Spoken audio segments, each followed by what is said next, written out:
ಮುಗಿಯದ ಬಂಧನ ಭಾಗ 51. ಶಾಲಿನಿ ಮಕ್ಕಳನ್ನು ತರಗತಿಯೊಳಗೆ ಕರೆದೊಯ್ದು ಚಟುವಟಿಕೆಗಳನ್ನು ಪ್ರಾರಂಭಿಸೋಕೆ ಸಿದ್ಧವಾಗ್ತಿದ್ದಂತೆ ಅಶ್ವಿನಿ ಇನ್ನೂ ಶಾಲೆಯ ಬಾಗಿಲಿನಲ್ಲಿ ನಿಂತಿರುವುದನ್ನು ಮತ್ತು ಸುಹಾಸ್ ಅವಳ ಬೆನ್ನ ಹಿಂದೆಯೇ ತೀಕ್ಷ್ಣ ನೋಟದೊಂದಿಗೆ ನಿಂತಿರುವುದನ್ನು ಗಮನಿಸ್ತಾಳೆ. ಸುಹಾಸ್ನ ಹಿಮಭರಿತ ಗಂಭೀರ ನೋಟವನ್ನು ಕಂಡು ಶಾಲಿನಿಯ ಬೆನ್ನಿನಲ್ಲೊಮ್ಮೆ ಚಳಿ ಹುಕ್ಕಿದಂತಾಯಿತು. ಶ್ರೀಮತಿ ಅಶ್ವಿನಿ, ನಿಮಗೇನಾದರೂ ಬೇರೆ ಸಹಾಯ ಬೇಕಿತ್ತೇ ಅಂತ ಅಶ್ವಿನಿ ಮುಜುಗರದಿಂದಲೇ ಕೇಳಿದ್ಲು. ನನಗೆ ಮಗು ಅನ್ವಿತಾಳ ಬಗ್ಗೆ ಸ್ವಲ್ಪ ಚಿಂತೆಯಾಗ್ತಿದೆ ಶಾಲಿನಿ ಮೇಡಮ್. ನೀವು ಮಕ್ಕಳ ತರಗತಿಯನ್ನು ನಡೆಸ್ತಾ ಇರುವಾಗ ನಾನು ಕೊಂಚ ಸಮಯ ತರಗತಿಯ ಮೂಲೆಯಲ್ಲಿ ಕುಳಿತು ಅವಳನ್ನು ದೂರದಿಂದಲೇ ನೋಡ್ಕೊಳ್ಬಹುದೇ ಅಂತ ಅಶ್ವಿನಿ ಮೃದುವಾಗಿ ನಗುತ್ತಾ ಕೇಳಿದ್ಲು. ಬಲಶಾಲಿ ಸುಹಾಸ್ ತೀಕ್ಷ್ಣವಾಗಿ ಹತ್ತಿರದಲ್ಲೇ ನಿಂತಿರೋದ್ರಿಂದ ಶಾಲಿನಿಗೆ ನಿರಾಕರಿಸೋಕೆ ಧೈರ್ಯವೇ ಇರಲಿಲ್ಲ. ಆದ್ದರಿಂದ ಅವರಿಬ್ಬರನ್ನ ತರಗತಿಯೊಳಗೆ ಕರೆದುಕೊಂಡು ಹೋಗಿ ಕುಳ್ಳರಿಸುವುದನ್ನು ಬಿಟ್ಟು ಶಾಲಿನಿಗೆ ಬೇರೆ ದಾರಿಯೇ ಇರಲಿಲ್ಲ. ಅಶ್ವಿನಿ ತರಗತಿಯ ಒಂದು ಮೂಲೆಯಲ್ಲಿದ್ದ ಸಣ್ಣ ಬೆಂಚ್ ಮೇಲೆ ಕುಳಿತು ಸುಹಾಸ್ ಬಂದು ನೇರವಾಗಿ ಅವಳ ಪಕ್ಕದಲ್ಲೇ ಕುಳಿತುಕೊಂಡಾಗ ಅಶ್ವಿನಿಯ ಹೃದಯದೊಳಗೆ ಒಂದು ಅಪರೂಪದ ವಿಚಿತ್ರ ಭಾವನೆ ಹುಟ್ಟುಕೊಳ್ಳುತ್ತೆ. ಆದರೆ ಅವಳು ತನ್ನ ಆ ಭಾವನೆಯನ್ನು ಯಾರಿಗೂ ತಿಳಿಯದಂತೆ ತನ್ನೊಳಗೇನೆ ಇಟ್ಕೊಂಡ್ಳು. ಹೀಗೆ ಇಬ್ಬರು ತರಗತಿಯ ಮೂಲೆಯಲ್ಲಿ ಪಕ್ಕದಲ್ಲೇ ಕುಳಿತು ಮುಂಭಾಗದಲ್ಲಿ ಮಕ್ಕಳು ಆಟವಾಡುತ್ತಾ ಕಲಿಯುವುದನ್ನು ಮೌನವಾಗಿ ನೋಡ್ತಾ ಇದ್ರು.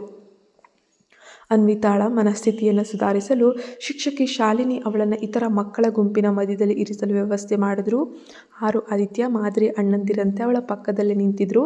ಇತರ ಮಕ್ಕಳು ಸರದಿಯಂತೆ ಬಂದು ಅವಳೊಂದಿಗೆ ಸಂವಹನ ನಡೆಸೋಕೆ ಯತ್ನಿಸಿದ್ರು. ಅನ್ವಿತಾ ಶೂನ್ಯ ನೋಟದಿಂದ ತಲೆ ತಗ್ಗಿಸ್ಕೊಂಡು ಯಾವುದೇ ಪ್ರತಿಕ್ರಿಯೆ ನೀಡಲಿಲ್ಲ. ಶೀಘ್ರದಲ್ಲೇ ಅವಳ ಮೌನ ನಡವಳಿಕೆ ಇತರ ಮಕ್ಕಳ ಮೇಲೆ ಪರಿಣಾಮ ಬೀರಲು ಪ್ರಾರಂಭಿಸಿತು. ಇದನ್ನು ಕಂಡ ಅಶ್ವಿನಿಯ ಮನಸ್ಸಿಗೆ ತೀವ್ರ ಚಿಂತೆ ಆಗುತ್ತೆ. ಅದು ಅತ್ಯಂತ ನಿರಾಶಾದಾಯಕವಾಗಿತ್ತು. ಅನ್ವಿತಾಳನ್ನು ಅವಳಿಗೆ ಪರಿಚಿತವಾಗಿರುವಂತಹ ಹಳೆಯ ಶಾಲೆಯ ಪರಿಸರಕ್ಕೆ ಮರಳಿ ಕರೆತಂದರೆ ಅವಳ ಭಾವನೆಗಳಿಗೆ ಹೊಸ ಚೈತನ್ಯ ಸಿಗ್ಬೋದು. ಅದು ಅವಳ ಮನಸ್ಸಿಗೆ ಸಹಾಯ ಮಾಡುತ್ತೆ ಅಂತ ಅಶ್ವಿನಿ ಭಾವಿಸಿ ಅದು ಅಷ್ಟಾಗಿ ಕೆಲಸ ಮಾಡಲಿಲ್ಲ. ಆದರೂ ಅನ್ವಿತಾ ಇತರ ಮಕ್ಕಳೊಂದಿಗೆ ಹೆಚ್ಚು ಸ್ಪಂದಿಸುತ್ತಿದ್ದರು. ಕೆಲವು ಆಟಗಳ ನಂತರ ಅವಳು ತನ್ನ ಅಣ್ಣಂದಿರಾದ ಆರವ್, ಆದಿತ್ಯ ಅವರೊಂದಿಗೆ ಒಂದು ರಹಸ್ಯ ಬಾಂಧವ್ಯವನ್ನು ಬೆಳೆಸ್ಕೊಂಡ್ಳು. ಅವಳು ಶಾಲೆಯ ತುಂಬೆಲ್ಲ ಅವರನ್ನು ಮಾತ್ರವಲ್ಲದೆ ಮಕ್ಕಳು ಆಡಿದಾಗಲೆಲ್ಲ ಕೊಂಚ ಮುಗುಳು ನಗುತ್ತಾ ಸ್ಪಂದಿಸುವ ಗುಣವನ್ನು ತೋರಿಸ್ತಾ ಇದ್ಲು. ಸುಮಾರು 1 ಗಂಟೆ ಅವರಿಬ್ಬರ ಆಟವನ್ನು ದೂರದಿಂದಲೇ ನೋಡಿದ ನಂತರವೂ ಅಶ್ವಿನಿಯ ಚಿಂತೆ ಸಂಪೂರ್ಣವಾಗಿ ಕಡಿಮೆಯಾಗಲಿಲ್ಲ. ಆದರೆ ಅವಳಿಗೆ ತನ್ನ ಸಂಶೋಧನಾ ಸಂಸ್ಥೆಗೆ ಹೋಗುವ ಸಮಯ ತಲುಪಬೇಕಿತ್ತು. ಅವಳು ಶಿಕ್ಷಕಿಗೆ ಬೀಳ್ಕೊಟ್ಟು ಶಾಲೆಯಿಂದ ಹೊರಟ ಸ್ವಲ್ಪ ಹೊತ್ತಿನಲ್ಲೇ ಸುಹಾಸ್ ಕೂಡ ಅಲ್ಲಿಂದ ತನ್ನ ಕೆಲಸಕ್ಕೆ ಹೊರಟು ಹೋಗ್ತಾನೆ. ಸಂಶೋಧನಾ ಸಂಸ್ಥೆಯಿಂದ ಇಡೀ ಮಧ್ಯಾಹ್ನವನ್ನು ಕೆಲಸದಲ್ಲಿ ಕಳೆದ ನಂತರ ಮಕ್ಕಳನ್ನು ಕಿಂಡರ್ ಗಾರ್ಡನ್ನಿಂದ ಮನೆಗೆ ಕರ್ಕೊಂಡು ಹೋಗುವ ಸಮಯ ಬಂದಿದೆ ಅಂತ ಅರ್ಥಕೊಂಡು ಅಶ್ವಿನಿ ಬೇಗನೆ ಶಾಲೆಯತ್ತ ಧಾವಿಸಿದ್ಲು. ಆದರೆ ಅವಳಿಗೆ ಅಪಾರ ಆಶ್ಚರ್ಯ ಕಾಯ್ತಿತ್ತು. ಅವಳು ಶಾಲೆಯ ಗೇಟ್ಗೆ ಬರುವ ಮೊದಲೇ ಸುಹಾಸ್ ತನ್ನ ಕಾರಿನ ಬಳಿ ನಿಂತು ಅವಳಿಗಾಗಿ ಕಾಯ್ತಾ ಇದ್ದ. ಹಾಗಾದರೆ ಇನ್ನು ಮುಂದೆ ಮಕ್ಕಳನ್ನು ಶಾಲೆಗೆ ಬಿಡೋದು, ವಾಪಸ್ ಮನೆಗೆ ಕರ್ಕೊಂಡು ಬರುವ ಪೂರ್ಣ ಜವಾಬ್ದಾರಿನ ಈತನೇ ವಹಿಸ್ಕೊಂಡಿದ್ದಾನೆ ಅಂತ ಅಶ್ವಿನಿ ಮನಸ್ಸು ಯೋಚಿಸ್ತು. ಅದನ್ನು ಮನಸ್ಸಿನಲ್ಲಿ ಇಟ್ಕೊಂಡು ಅಶ್ವಿನಿ ಅವನಿಗೆ ಸಣ್ಣದಾಗಿ ನಮಸ್ಕರಿಸಿ ಶಾಲಿನಿ ಮಕ್ಕಳನ್ನು ಹೊರಗೆ ಕರೆತರುವವರೆಗೂ ಅವನ ಪಕ್ಕದಲ್ಲೇ ನಿಂತು ಕಾಯ್ತಾ ಇದ್ಲು. ಕೆಲವೇ ಕ್ಷಣಗಳಲ್ಲಿ ತರಗತಿ ಮುಗಿದು ಮಕ್ಕಳು ನೇರ ಸಾಲಿನಲ್ಲಿ ಹೊರಗೆ ಬಂದರು. ಆರವ್ ಮತ್ತು ಆದಿತ್ಯ ಇಬ್ಬರು ತಂಗಿ ಅನ್ವಿತಾಳನ್ನು ಸುರಕ್ಷಿತವಾಗಿ ತಮ್ಮ ಎರಡೂ ಬದಿಗಳಲ್ಲಿ ಕೈ ಹಿಡಿದು ಕರೆತರುತ್ತಿರುವುದನ್ನು ಕಂಡುಬಂತು.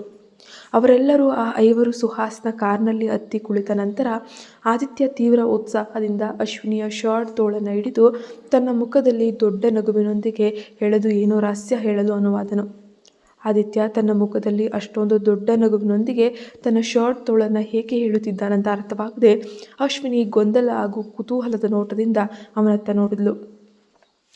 ಆದಿತ್ಯ ತೀವ್ರ ಸಂಭ್ರಮದಿಂದ, ಅಮ್ಮ, ಇಂದು ಮಧ್ಯಾಹ್ನ ಶಾಲೆಯಲ್ಲಿ ಅನ್ವಿತಾ ನಿದ್ರೆಯಿಂದ ಎಚ್ಚರವಾದಾಗ ಅವಳಿಗೆ ಯಾವುದೋ ಕೆಟ್ಟ ಕನಸು ಬಿತ್ತಂತೆ ಅನಿಸುತ್ತೆ.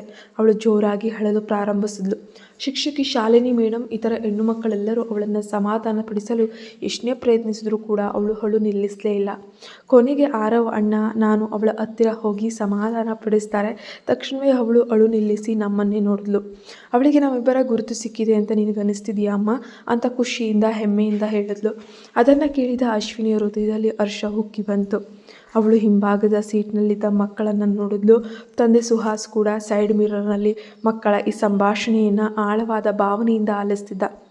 ಅಶ್ವಿನಿ ಸ್ವಲ್ಪ ಹಿಂಜರಿಕೆಯ ನಂತರ ಚಾಲನೆ ಮಾಡ್ತಿದ್ದ ಸುಹಾಸ್ನ ತಿರುಗಿ, ಮಿಸ್ಟರ್ ಸುಹಾಸ್, ನೀವು ನಮ್ಮೊಂದಿಗೆ ಮಧ್ಯಾಹ್ನದ ಊಟಕ್ಕೆ ಬರ್ತೀರಾ? ನೀವು ಕೂಡ ಜೊತೆಯಲ್ಲಿದ್ದರೆ ಅನ್ವಿತಾ ಮತ್ತಷ್ಟು ಸಂತೋಷವಾಗಿರ್ತಾಳೆ ಅಂತ ನನಗನ್ನಿಸುತ್ತೆ ಅಂತ ಹೇಳಿದ್ಲು. ಸುಹಾಸ್ ಅವಳನ್ನು ಒಮ್ಮೆ ವಿಚಿತ್ರವಾದ ಕೃತಜ್ಞತೆಯ ನೋಟದಿಂದ ನೋಡಿ ಒಂದು ಕ್ಷಣ ಮೌನವಾಗಿದ್ದು, ಸರಿ ಅಶ್ವಿನಿ, ನಾನು ಬರ್ತೀನಿ ಅಂತ ಮೃದುವಾಗಿಯೇ ಉತ್ತರಿಸ್ತಾನೆ. ಮನೆಗೆ ತಲುಪಿದ ತಕ್ಷಣ ಅಶ್ವಿನಿ ಸದ್ದಿಲ್ಲದೆ ಮಕ್ಕಳನ್ನು ಒಳಗೆ ಕರೆದೊಯ್ದಳು. ಸುಹಾಸ್ ತನ್ನ ಕಾರನ್ನು ನಿಲ್ಲಿಸಿದ ನಂತರ ಅವರನ್ನು ಹಿಂಬಾಲಿಸಿ ಮನೆಯೊಳಗೆ ಬರ್ತಾನೆ. ಅಡುಗೆ ಮನೆಗೆ ಹೋದ ತಕ್ಷಣ ಅಶ್ವಿನಿ ಬೇಗನೆ ಕೈ ತೊಳೆದುಕೊಂಡು ಮಧ್ಯಾಹ್ನದ ಊಟದ ತಯಾರಿ ಮಾಡಲು ಪ್ರಾರಂಭಿಸ್ತಾಳೆ. ಇತ್ತ ಆರವ್ ಮತ್ತು ಆದಿತ್ಯ ತಂಗಿ ಅನ್ವಿತಾಳನ್ನು ವಿಶಾಲವಾದ ಹಾಲ್ಗೆ ಕರೆದುಕೊಂಡು ಹೋಗಿ ಸಮಯ ಕಳೆಯಲು ಹಾಗೂ ಅವಳನ್ನು ನಗಿಸಲು ಲೋಗೋ ಬಿಲ್ಡಿಂಗ್ ಬ್ಲಾಕ್ಸ್ ಆಟಿಕೆಗಳ ಜೊತೆ ಆಟವಾಡೋಕೆ ಪ್ರಾರಂಭಿಸ್ತಾರೆ. ಸುಹಾಸ್ ಮೊದಲಿಗೆ ಹಾಲ್ನಲ್ಲಿ ನಿಲ್ಲಲು ಸ್ವಲ್ಪ ಹಿಂಜರಿದರೂ ನಂತರ ಮಕ್ಕಳ ಬಳಿ ಬಂದು ನಿಂತು ಅವರಿಗೆ ಅಗತ್ಯವಿದ್ದಾಗ ಸಹಾಯ ಮಾಡಲು ನಿರ್ಧರಿಸ್ತಾನೆ. ಆ ಇಬ್ಬರು ಚುರುಕಾದ ಹುಡುಗರು ಒಟ್ಟಿಗೆ ಕೆಲಸ ಮಾಡ್ತಿದ್ದ ಹಾಗೆ ನೆಲದ ಮೇಲೆ ಚದುರು ಬಿದ್ದ ಲೋಗೋ ತುಣುಕುಗಳು ಬೇಗನೆ ಒಂದು ಸುಂದರವಾದ ಸಂಪೂರ್ಣ ಕಟ್ಟಡದ ಆಕಾರವನ್ನು ಪಡೆದುಕೊಂಡ್ಬಿಟ್ವು. ಆ ಆಟಿಕೆಯ ಕೊನೆಯ ಹಾಗೂ ಅತ್ಯಂತ ಪ್ರಮುಖ ತುಣುಕನ್ನು ಜೋಡಿಸುವ ಸಮಯ ಬಂದಾಗ ಆರವ್ ಸುಹಾಸ್ನ ಕಡೆಗೆ ಹಿಂಜರಿಯುವ ಗೌರವದ ನೋಟ ಬೀರ್ತಾನೆ. ಸುಹಾಸ್ ತಕ್ಷಣವೇ ತನ್ನ ಹಸ್ತವನ್ನು ಚಾಚ್ತಾನೆ. ಆರವ್ ಆ ಕೊನೆಯ ಲೋಗೋ ತುಂಡನ್ನು ಸುಹಾಸ್ನ ಅಂಗೈಯಲ್ಲಿ ಇಡ್ತಾನೆ. ಸುಹಾಸ್ ಅತ್ಯಂತ ಕಾಳಜಿಯಿಂದ ಆ ಕೊನೆಯ ತುಂಡನ್ನು ಜೋಡಿಸಿ ಆಟಿಕೆಯನ್ನು ಪೂರ್ಣಗೊಳಿಸುವುದನ್ನು ನೋಡಿದ ಆರವ್ ತನ್ನ ತುಟಿಗಳನ್ನು ಬಿಗಿಯಾಗಿ ಹಿಡಿದುಕೊಂಡ್ರು ಮಾತಿಲ್ಲದೆ ಸುಹಾಸ್ಗೆ ಸಣ್ಣದಾಗಿ ತಲೆಬಾಗಿಸಿ ಧನ್ಯವಾದ ಸಲ್ಲಿಸ್ತಾನೆ. ಆ ತಂದೆ ಮಗನ ನಡುವೆ ಒಂದು ಮೌನವಾದ ಸೌಹಾರ್ದ ಚಿಗುರೊಡೆಯುತ್ತೆ. ಇಷ್ಟು ಹೊತ್ತು ತಂದೆ ಸುಹಾಸ್ ಲೋಗೋ ತುಣುಕುಗಳನ್ನು ಜೋಡಿಸುವುದನ್ನೇ ನಿರಂತರವಾಗಿ ನೋಡ್ತಿದ್ದ ಅನ್ವಿತಾ ಇದ್ದಕ್ಕಿದ್ದಂತೆ ತಾನಾಗಿಯೇ ಒಂದು ಲೋಗೋ ತುಂಡನ್ನು ತೆಗೆದುಕೊಳ್ಳಲು ತನ್ನ ಪುಟ್ಟ ಕೈಯನ್ನು ಮುಂಭಾಗಕ್ಕೆ ಚಾಚಿದ್ಲು. ಅದ್ಭುತವಾದ ಆ ದೃಶ್ಯವನ್ನು ಕಂಡ ಆರವ್ ಆದಿತ್ಯ ಇಬ್ಬರ ಕಣ್ಣುಗಳು ಅಪಾರವಾದ ಉತ್ಸಾಹ ಮತ್ತು ಆಶ್ಚರ್ಯದಿಂದ ಬೆಳಗಿದ್ವು. ಇಂದು ಬೆಳಗ್ಗೆ ಶಾಲೆಗೆ ಹೋಗುವಾಗ ಅಶ್ವಿನಿಗೂ ಅದೇ ರೀತಿ ಭರವಸೆ ಮೂಡಿತ್ತು. ಆದ್ದರಿಂದ ಮಕ್ಕಳ ಮಾತುಗಳನ್ನು ಕೇಳಿದಾಗ ಅವಳ ಹೃದಯ ಅಪಾರ ಸಂತೋಷದಿಂದ ತುಂಬಿ ಹೋಗುತ್ತೆ. ಇರಬಹುದು ಮಕ್ಕಳೇ, ನೀವಿಬ್ಬರು ಅನ್ವಿತಾಳನ್ನು ಇಷ್ಟೊಂದು ಜಾಗರೂಕತೆಯಿಂದ ನೋಡ್ಕೊಳ್ತಾ ಇರೋದಕ್ಕೇ ನನಗೆ ತುಂಬ ಸಂತೋಷ ಎಂದಳು ಅಶ್ವಿನಿ. ಆದಿತ್ಯ ಯಾವುದೋ ದೊಡ್ಡ ಹೆಮ್ಮೆಯ ಮನುಷ್ಯನಂತೆ ತನ್ನ ಎದೆಯನ್ನು ಮೇಲಕ್ಕೆತ್ತಿ ತನ್ನ ಬಾಲಿಶ ಧ್ವನಿಯಲ್ಲಿ, ನೀವೇನು ಚಿಂತಿಸಬೇಡಿ ಅಮ್ಮ, ಆರವ್ ಅಣ್ಣ ನಾನು ಅನ್ವಿತಾಳಿಗೆ ಯಾವ ತೊಂದರೆಯೂ ಆಗದಂತೆ ಕಾಪಾಡ್ಕೊಳ್ತೀವಿ ಅಂತ ಹೇಳ್ತಾನೆ. ಅದನ್ನು ಕೇಳಿದ ಅಶ್ವಿನಿಗೆ ತನ್ನ ನಗುವನ್ನು ತಡೆದುಕೊಳ್ಳೋಕೆ ಸಾಧ್ಯವೇ ಆಗಲಿಲ್ಲ. ಆದಿತ್ಯನ ಈ ವಾಗ್ದಾನ ಮತ್ತು ಅಶ್ವಿನಿಯ ಬೆಚ್ಚಗಿನ ನಗುವನ್ನು ಕಂಡ ಸುಹಾಸ್ ಕಾರಿನ ಹಿಂಬದಿಯ ಕನ್ನಡಿಯ ಮೂಲಕ ಅವರನ್ನು ದಿಟ್ಟಿಸ್ತಾ ಇದ್ದಾನೆ. ಅವರು ಅನುಭವಿಸುತ್ತಿದ್ದ ಆ ಹೃದಯ ಸ್ಪರ್ಶಿ ಕುಟುಂಬದ ಕ್ಷಣವನ್ನು ನೋಡ್ತಿದ್ದಾಗೆ ಸುಹಾಸ್ನ ತೀಕ್ಷ್ಣ ಕಣ್ಣುಗಳಲ್ಲಿ ವಿಶಿಷ್ಟವಾದ ಮೃದುತ್ವ ಮೂಡಿತ್ತು. ಅಶ್ವಿನಿ ಈ ಇಬ್ಬರು ಮಕ್ಕಳನ್ನು ಅತ್ಯಂತ ಸಂಸ್ಕಾರದಿಂದ ಬೆಳೆಸಿದ್ದಾಳೆ. ಇವರಿಬ್ಬರು ತಮ್ಮ ವಯಸ್ಸಿಗಿಂತ ಹೆಚ್ಚು ಪ್ರಬುದ್ಧವಾಗಿ ನಡೆದುಕೊಳ್ತಾರೆ ಅಂತ ಸುಹಾಸ್ ತನ್ನೊಳಗೆ ಭಾವಿಸ್ತಾನೆ. ಮನೆಗೆ ಬಂದಾಗ ಅನ್ವಿತಾ ತಾನಾಗಿಯೇ ಲೋಗೋ ತುಣುಕುಗಳನ್ನು ಎತ್ಕೊಂಡು ಒಂದೊಂದಾಗಿ ಸರಿಯಾಗಿ ಸ್ಥಾನದಲ್ಲಿ ಜೋಡಿಸೋಕೆ ಪ್ರಾರಂಭಿಸಿದ್ಲು. ಅತ್ಯದ್ಭುತವಾದ ದೃಶ್ಯವನ್ನು ಕಂಡ ಆರವ್ ಆದಿತ್ಯ ಒಬ್ಬರನ್ನೊಬ್ಬರು ಅಪಾರ ಸಂತೋಷದಿಂದ ನೋಡಿ ಮುಗುಳ್ನಕ್ಕಿದ್ರು. ಅನ್ವಿತಾ ಹಿಂದೆ ತಮ್ಮೊಂದಿಗೆ ಲೋಗೋ ಆಡಿದ ಆ ಕ್ಷಣಗಳನ್ನು ನೆನಪಿಸ್ಕೊಂಡಿದ್ದಾಳೆ ಅಂತ ಅವರಿಗೆ ಖಚಿತ ಆಯಿತು. ಅದನ್ನು ನೋಡಿದ ಸುಹಾಸ್ ಮೊದಲು ಆಶ್ಚರ್ಯದಿಂದ ಹೆಪ್ಪುಗಟ್ಟಿ ನಿಂತು ಬಿಡ್ತಾನೆ. ಆದರೆ ಮುಂದಿನ ಕೆಲವೇ ಸೆಕೆಂಡುಗಳಲ್ಲಿ ಅನ್ವಿತಾಳಿಗೆ ಬೆಂಬಲವಾಗಿ ನಿಲ್ಲಲು ಈ ಪ್ರೀತಿಯ ಜನರಿದ್ದಾರಲ್ವ ಎನ್ನೋ ಭಾವನೆ ಅವನ ಮನಸ್ಸಿನಲ್ಲಿ ಮೂಡಿತ್ತು. ಅವರೆಲ್ಲರೂ ಕೂಡ ಹಾಲ್ನಲ್ಲಿ ಲೋಗೋ ಹಾಡುವುದರಲ್ಲೇ ಸಂಪೂರ್ಣ ಗಮನ ಹರಿಸ್ಕೊಂಡಿರೋದನ್ನು ನೋಡಿ ಅಶ್ವಿನಿ ಅವರಿಗೆ ತೊಂದರೆ ನೀಡದೆ ಮಧ್ಯಾಹ್ನದ ಭೋಜನವನ್ನು ಬಡಿಸೋಕೆ ಅಡುಗೆ ಮನೆಗೆ ಹೋಗ್ತಾಳೆ. ಅವಳು ಬಿಸಿಯಾದ ಸೂಪ್ ಬೌಲನ್ನು ಹಿಡಿದು ಅಡುಗೆ ಮನೆಯಿಂದ ಹೊರಬರುವಾಗ ಆಕಸ್ಮಿಕವಾಗಿ ಅವಳ ಮೊಣಕೈ ಬಾಗಿಲಿನ ಚೌಕಟ್ಟಿಗೆ ಜೋರಾಗಿ ಬಡಿತು. ತಕ್ಷಣವೇ ಅವಳ ಕೈಲಿದ್ದ ಬಿಸಿಯಾದ ಸೂಪ್ ಜಾರಿ ನೆಲಕ್ಕೆ ಬಿತ್ತು. ಎಂದು ಅಶ್ವಿನಿ ನೋವಿನಿಂದ ಉದ್ಗರಿಸಿದ್ಲು. ಆ ಶಬ್ದ ಕೇಳಿ ಸಭಾಂಗಣದಲ್ಲಿದ್ದವರೆಲ್ಲರೂ ಕೂಡ ಒಮ್ಮೆಲೆ ತಿರುಗಿ ನೋಡ್ತಾರೆ. ಸ್ವಾಭಾವಿಕವಾಗಿಯೇ ತಕ್ಷಣವೇ ಪ್ರತಿಕ್ರಿಯಿಸಿದವನು ಸುಹಾಸ್. ಅವನು ಧಾವಿಸಿ ಬಂದು, ಅಶ್ವಿನಿ ನಿನಗೆ ತುಂಬ ನೋವಾಗಿದೆಯಾ ಅಂತ ಅವಳನ್ನು ಅತ್ಯಂತ ಹತ್ತಿರದಿಂದ ನೋಡಿ ಆತಂಕದಿಂದ ಕೇಳ್ತಾನೆ. ಅವಳ ಬಳಿ ಮುಂಗೈ ಮೇಲೆ ಬಿಸಿ ಸೂಪ್ ಬಿದ್ದು ಕೆಂಪು ಗುರುತು ಮೂಡಿರುವುದು ಕಂಡುಬಂತು. ಅವಳು ಉತ್ತರಿಸುವ ಮೊದಲೇ ಸುಹಾಸ್ ಅತ್ಯಂತ ಎಚ್ಚರಿಕೆಯಿಂದ ಅವಳ ಗಾಯವಾಗದ ಇನ್ನೊಂದು ಕೈಯನ್ನು ಹಿಡಿದು ತಕ್ಷಣವೇ ಅಡುಗೆ ಮನೆಯ ಸಿಂಕ್ ಬಳಿಗೆ ಕರೆದೊಯ್ತಾನೆ. ಹರಿಯುವ ತಣ್ಣೀರಿನ ಅಡಿಯಲ್ಲಿ ಅವಳ ಕೆಂಪಾಗಿದ್ದ ಕೈಯನ್ನು ತೋರಿಸಿ ಉರಿ ಕಡಿಮೆಯಾಗುವಂತೆ ನೋಡಿಕೊಳ್ತಾನೆ. ಅತ್ತ ಆರವ್ ಆದಿತ್ಯ ತಾಯಿಗೆ ನೋವಾದಕ್ಕೆ ಚಿಂತಾತೀತರಾಗಿದ್ಲು. ತಮ್ಮಿಂದ ಆ ಗಾಯವನ್ನು ತಕ್ಷಣ ಗುಣಪಡಿಸಲು ಸಾಧ್ಯವಿಲ್ಲ ಅಂತ ತಿಳಿದು ತಾಯಿಗೆ ಸಹಾಯ ಮಾಡಲು ತಕ್ಷಣವೇ ನೆಲದ ಮೇಲೆ ಚೆಲ್ಲಿದ್ದ ಸೂಪ್ ಮತ್ತು ಪಾತ್ರೆಯನ್ನು ಸ್ವಚ್ಛಗೊಳಿಸಲು ನಿರ್ಧರಿಸಿದರು. ನೆಲದ ಮೇಲಿದ್ದ ಬಿಸಿ ಸೂಪನ್ನು ಕೈಯಿಂದ ಸ್ವಚ್ಛಗೊಳಿಸಲು ಮುಂದಾದ ಮಕ್ಕಳನ್ನು ನೋಡಿ ಅಶ್ವಿನಿ, ಅದನ್ನು ಯಾರು ಕೂಡ ಕೈಯಿಂದ ಮುಟ್ಟಬೇಡಿ, ಬಿಸಿ ಸೂಪು ನಿಮ್ಮ ಕೈಗಳನ್ನು ಸುಟ್ಟು ಬಿಡುತ್ತದೆ ಮಕ್ಕಳೇ. ಅನ್ವಿತಾಳನ್ನು ತಕ್ಷಣವೇ ಇಲ್ಲಿಂದ ಹಾಲ್ಗೆ ಕರೆದುಕೊಂಡು ಹೋಗಿ ಅಂತ ಹೇಳಿ ಆತಂಕದಿಂದ ಕೂಗಿದ್ಲು. ಆರವ್ ಮತ್ತು ಆದಿತ್ಯ ಒಂದು ಕ್ಷಣ ಹಿಂಜರಿದ್ರು. ಆದರೆ ತಾಯಿ ಹೇಳಿದಂತೆ ಅನ್ವಿತಾಳ ಕೈ ಹಿಡಿದು ಹೊರಗೆ ಕರೆದೊಯ್ಯೋಕೆ ಸಿದ್ಧರಾದರು. ಆದರೆ ಅನ್ವಿತಾ ಮೊಂಡುತನದಿಂದ ಅಲ್ಲಿಂದ ಕದಲುವುದಕ್ಕೆ ನಿರಾಕರಿಸಿದ್ಲು. ಅವಳು ಅಶ್ವಿನಿಯಿಂದ ಅಡಿಗೆ ಮನೆಯತ್ತಲೇ ಇರಲು ಹೆಣಗಾಡ್ತಾ ಇದ್ಲು. ಏನು ಮಾಡಬೇಕೆಂದು ತಿಳಿಯದೆ ಆರವ್ ಮತ್ತು ಆದಿತ್ಯ ಅಶ್ವಿನಿಯ ಬಳಿ ಸಹಾಯ ಕೇಳಲು ಹೊರಟಿದ್ದಾಗ ಅನ್ವಿತಾಳ ಕಡೆಯಿಂದ ವಿಚಿತ್ರವಾದ ಗದ್ದಲದ ಸದ್ದು ಕೇಳಿಸ್ತು. ಎಲ್ಲರೂ ಆಘಾತದಿಂದ ಅನ್ವಿತಾಳ ಕಡೆಗೆ ತಿರುಗಿದ್ರು. ಅವಳ ಕೆಂಪಾದ ಕಣ್ಣುಗಳಿಂದ ಧಾರಾಕಾರವಾದ ಕಣ್ಣೀರು ಅನ್ನೋದು ಹರಿತಾ ಇತ್ತು. ಅದನ್ನು ಕಂಡು ಎಲ್ಲರೂ ಕೂಡ ಸ್ತಬ್ಧರಾದರು. ಅನ್ವಿತಾಳ ಕೆನ್ನೆಗಳ ಮೇಲೆ ಕಣ್ಣೀರು ಹರಿಯುತ್ತಿರುವುದನ್ನು ನೋಡಿ ಆರವ್ ಮತ್ತು ಆದಿತ್ಯ ದಿಗ್ಭ್ರಮೆಗೊಂಡ್ರು. ಆದರೂ ಆ ಕ್ಷಣದಲ್ಲಿ ಅವಳನ್ನು ಸಮಾಧಾನ ಪಡಿಸಬೇಕೋ ಅಥವಾ ಅವಳ ಬದಲಾವಣೆಯನ್ನು ನೋಡಿ ಸಂತೋಷ ಪಡಬೇಕೋ ಅವರಿಗೆ ತಿಳಿತಾ ಇರಲಿಲ್ಲ. ಯಾಕಂದರೆ ಇಷ್ಟು ದಿನ ಮೌನವಾಗಿದ್ದ ಆ ಮುಗ್ಧ ಮಗು ತನ್ನ ಅಮ್ಮ ಅಶ್ವಿನಿಗೆ ಗಾಯವಾಗಿ ನೋವಾಗಿದ್ದನ್ನು ಕಂಡು ಸ್ಪಂದಿಸ್ತಾ ಇದೆ. ತನ್ನ ಸುತ್ತಲಿನ ಪ್ರಪಂಚಕ್ಕೆ, ಭಾವನೆಗಳಿಗೆ ಅವಳು ಪ್ರತಿಕ್ರಿಯಿಸಲು ಪ್ರಾರಂಭಿಸಿದ್ದು ಒಂದು ರೀತಿಯಲ್ಲಿ ಅಪಾರವಾದ ಒಳ್ಳೆ ಸುದ್ದಿಯಾಗಿತ್ತು. ಆದರೆ ಅನ್ವಿತಾಳ ಕಣ್ಣುಗಳಲ್ಲಿದ್ದಂತಹ ಆ ತೀವ್ರವಾದ ನೋವು, ಕಣ್ಣೀರನ್ನು ನೋಡಿದಾಗ ಈ ಇಬ್ಬರು ಅಣ್ಣಂದಿರ ಹೃದಯಗಳು ನೊಂದವು. ಅವರು ತಕ್ಷಣವೇ ತಮ್ಮ ತಾಯಿಯ ಕಡೆಗೆ ತಿರುಗಿದ್ರು. ಅಲ್ಲಿ ಅಶ್ವಿನಿ ನೋವಿನಿಂದ ಮುಖ ಮುದುಡುತ್ತಾ ತನ್ನ ಕೈಯನ್ನು ಹಿಡಿದುಕೊಂಡಿರುವುದನ್ನು ಕಂಡ್ರು. ಅದನ್ನು ನೋಡಿ ಆರವ್ ಆದಿತ್ಯ ಕೊಂಚ ಶಾಂತರಾದರು. ಅವರ ಆತಂಕದ ಕಣ್ಣುಗಳು ಅಮ್ಮ ಅಶ್ವಿನಿ, ತಂಗಿ ಅನ್ವಿತಾಳ ನಡುವೆ ಪದೇ ಪದೇ ಹೋಗಿ ಬರ್ತಾ ಇದ್ವು. ಸ್ವಲ್ಪ ಸಮಯದ ನಂತರ ಸುಹಾಸ್ ಅಶ್ವಿನಿಯ ಮುಂಗೈಯನ್ನು ಹರಿಯುವ ನಲ್ಲಿಯ ನೀರಿನ ಅಡಿಯಲ್ಲಿ ಮೆಲ್ಲನೆ ಹೊರತೆಗಿತಾನೆ. ಅಶ್ವಿನಿ ತನ್ನ ನೋಟವನ್ನು ತಗ್ಗಿಸಿ ಗಾಯಗೊಂಡ ಪ್ರದೇಶವನ್ನು ನೋಡಿಕೊಂಡಾಗ ಆ ಜಾಗ ಇನ್ನೂ ಕೂಡ ತುಂಬ ಕೆಂಪಾಗಿತ್ತು. ನೀರಿನಲ್ಲಿ ತೋರಿಸಿದ್ರಿಂದ ಮೊದಲಿನಷ್ಟು ಉರಿ ಮತ್ತು ನೋವು ಕಾಣಿಸ್ತಾ ಇರಲಿಲ್ಲ. ಸುಹಾಸ್ ಅವಳ ಮುಖಭಾವವನ್ನು ಸೂಕ್ಷ್ಮವಾಗಿ ಗಮನಿಸ್ತಾನೆ. ಅವನ ಹುಬ್ಬುಗಳು ಸುಕ್ಕುಗಟ್ತವೆ. ಅವನ ಗಂಭೀರ ಕಣ್ಣುಗಳಲ್ಲಿ ಅಪಾರವಾದ ಕಳವಳ ಮತ್ತು ಆರ್ದ್ರತೆ ಎದ್ದು ಕಾಣ್ತಾ ಇತ್ತು. ಅವನು ಮೃದು ಧ್ವನಿಯಲ್ಲಿ, ಅಶ್ವಿನಿ ಏನಾಯಿತು, ಇನ್ನೂ ತೀವ್ರವಾಗಿ ನೋವಾಗ್ತಿದೆಯಾ ಅಂತ ಆತಂಕದಿಂದ ಕೇಳ್ತಾನೆ. ಸುಹಾಸ್ನ ಆ ನಿಕಟ ಸಾಮೀಪ್ಯ ಮತ್ತು ತೋರ್ತಿದ್ದ ಕಾಳಜಿಯಿಂದ ಅಶ್ವಿನಿಯ ದೇಹ ಒಂದು ಕ್ಷಣ ಬಿಗಿಯಾಯಿತು. ಅನ್ವಿತಾ, ನಾನು ಯಾರಂತ ನಿನಗೆ ಗುರುತು ಸಿಕ್ಕಿತೆ ಮಗುವೆ ಎಂದು ಅಶ್ವಿನಿ ಕಣ್ಣೀರ ನಡುವೆಯೇ ಮೃದುವಾಗಿ ಕೇಳಿದ್ಲು.